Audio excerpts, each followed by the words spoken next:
শৈশবের স্মৃতিগুলো মনের মাঝে এক ঝলমলে ছবি এঁকে দেয়। এই অমূল্য মুহূর্তগুলো জীবনের এক উজ্জ্বল অধ্যায়ের মতো। বাল্যকালের খেলাধুলা, স্কুলে বন্ধুদের সাথে কাটানো অসাধারণ সময় এবং পরিবারের সাথে ভাগ করে নেওয়া আনন্দঘন মুহূর্ত জীবনের আনন্দময় পাঠশালা। সবচেয়ে প্রিয় খেলাগুলো যেমন ক্রিকেট, ফুটবল, গোল্লাছুট এবং লুকোচুরি এখনো হৃদয়ে উল্লাস জাগায়।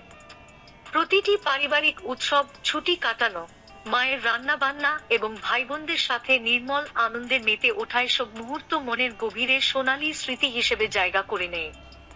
শীতের রাতে দাদু দিদার কাছে উষ্ণ গল্প শোনা এবং তাদের কাছে শোনা রূপকথা চিরস্থায়ী মধুরতায় আমাদের শৈশব আলোকিত করে।